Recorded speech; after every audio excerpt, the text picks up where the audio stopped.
ആദ്യം തല്ലും, പിന്നെ സ്നേഹിക്കും.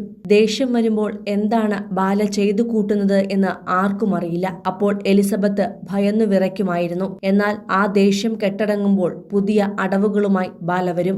അതിൽ വീഴുകയും ചെയ്യും എലിസബത്ത്. അദ്ദേഹത്തിന് തന്നോട് സ്നേഹമുണ്ടെന്നും ഇതാണ് അദ്ദേഹമെന്നും അറിഞ്ഞും മനസ്സിലാക്കിയും എങ്ങനെയും ജീവിതം മുന്നോട്ട് കൊണ്ടുപോകാനായിരുന്നു എലിസബത്തിന്റെ ശ്രമം. MBBS പഠനം കഴിഞ്ഞ് ഹൗസ് ഏജൻസിക്കോ ഉപരിപഠനത്തിനോ തയ്യാറെടുക്കേണ്ട സമയത്താണ് ബാലയുടെ വീട്ടിൽ ഈ നരകയാതനകൾ മുഴുവൻ എലിസബത്ത് അനുഭവിച്ചത്. ഡോക്ടർ പഠനം പൂർത്തിയാക്കി എൻട്രൻസ് കോച്ചിംഗ് നടത്തവെയാണ് ബാലയ്ക്കൊപ്പം എലിസബത്ത് ഇറങ്ങിപ്പോയത്. വീട്ടുകാരുടെ ഇഷ്ടമോ വാക്കോ അനുസരിക്കാതെ സ്വയം തെരഞ്ഞെടുത്ത ജീവിതമായിരുന്നു അത്. വിവാഹ റിസപ്ഷൻ നടത്തിയപ്പോൾ സ്വർണവും മറ്റും ബാല തന്നെയാണ് എലിസബത്തിന് വാങ്ങി നൽകിയത്. ഒരു പുതിയ ഔഡി കാറും എലിസബത്തിന് സമ്മാനിക്കുകയാണെന്ന് പറഞ്ഞിരുന്നു. എന്നാൽ ആ സ്വർണം മുഴുവൻ റിസപ്ഷൻ കഴിഞ്ഞപ്പോൾ തന്നെ ബാല ലോക്കറിലേക്ക് മാറ്റി. കാർ എവിടേക്ക് പോയെന്നും അറിയില്ല. എന്നാൽ എലിസബത്തിന് അതൊന്നും അപ്പോൾ വിഷയമായിരുന്നില്ല. തനിക്ക് സമ്മാനിച്ചത് അദ്ദേഹം സുരക്ഷിതമായി ലോക്കറിലേക്ക് മാറ്റിയെന്നായിരുന്നു എലിസബത്ത് കരുതിയത്.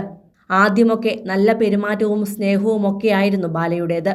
എന്നാൽ പതുക്കെ പതുക്കെയാണ് അദ്ദേഹം മദ്യത്തിന് അടിമയാണെന്നും ഗുരുതരമായ ആരോഗ്യ പ്രശ്നങ്ങൾ നേരിടുന്നുണ്ടെന്നും എലിസബത്തിന് മനസ്സിലായത്.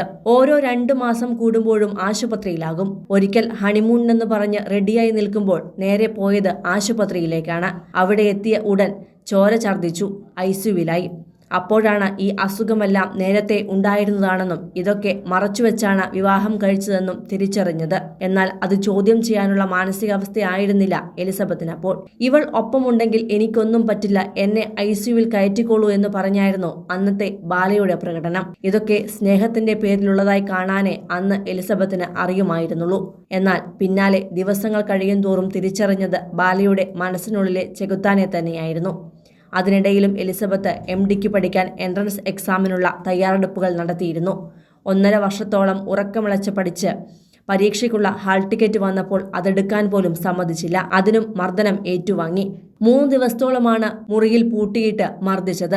വീട്ടിൽ തളർന്നു കിടന്നപ്പോൾ ഇവൾ അഭിനയിക്കുകയാണെന്ന് ബാല എലിസബത്തിന്റെ വീട്ടുകാരോട് പറഞ്ഞു. എനിക്ക് വയ്യാതാകുമ്പോൾ എന്നെ പൊന്നുപോലെ നോക്കുന്നവളെ ഞാൻ നോക്കാതിരിക്കുമോ എന്നൊക്കെയായിരുന്നു ബാല അന്ന് വീട്ടുകാരെ വിളിച്ചു പറഞ്ഞത്. ആ വാക്കുകളിലെ പൊള്ളത്തരം അറിയാവുന്ന എലിസബത്തിന്റെ അച്ഛനും അമ്മയും ഉടൻ കൊച്ചിയിലേക്ക് വരികയും എലിസബത്തിനെ ആശുപത്രിയിൽ കൊണ്ടുപോവുകയുമായിരുന്നു. ന്യൂമോണിയയും കോവിഡും ഒക്കെ ബാധിച്ച് അന്ന് ആശുപത്രിയിൽ അഡ്മിറ്റായ എലിസബത്തിനെ നേരെ തൃശൂരിലെ വീട്ടിലേക്കാണ് മാതാപിതാക്കൾ കൊണ്ടുപോയത്. സുഖം പ്രാപിച്ചപ്പോൾ നീ നിന്റെ പഠനമോ ജോലിയോ അങ്ങനെ എന്തെങ്കിലും മുന്നോട്ട് കൊണ്ടുപോകണമെന്നായിരുന്നു അവർ നിർദ്ദേശിച്ചത്. അങ്ങനെയാണ് മുൻപ് ഒരു ഹോസ്പിറ്റലിൽ ജോലിയിൽ പ്രവേശിച്ചതും.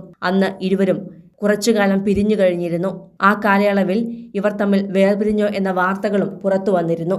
എന്നാൽ അധികം വൈകാതെ തന്നെ ബാല ഇടപെട്ട് ആ വാർത്തകളെല്ലാം ഡിലീറ്റ് ആക്കിപ്പിക്കുകയും തുടർന്ന് എലിസബത്തിനെ വീട്ടിലേക്ക് കൂട്ടിക്കൊണ്ടുവരികയും ചെയ്തിരുന്നു. അദ്ദേഹം മാറിയെന്ന് വിശ്വസിച്ച് ജീവിതം മുന്നോട്ട് കൊണ്ടുപോകുകയായിരുന്നു വീണ്ടും എലിസബത്ത്. എന്നാൽ ദിവസങ്ങൾക്കിപ്പുറം അദ്ദേഹം വീണ്ടും പഴയ അവസ്ഥയിലേക്ക് തന്നെ എത്തുകയായിരുന്നു. സിനിമ, ഫാഷൻ, ലൈഫ് സ്റ്റൈൽ വാർത്തകൾക്കായി മലയാളി ലൈഫ് സബ്സ്ക്രൈബ് ചെയ്യൂ. ലേറ്റസ്റ്റ് അപ്ഡേറ്റ്സിനായി ബെൽ ബട്ടണും അമർത്തൂ.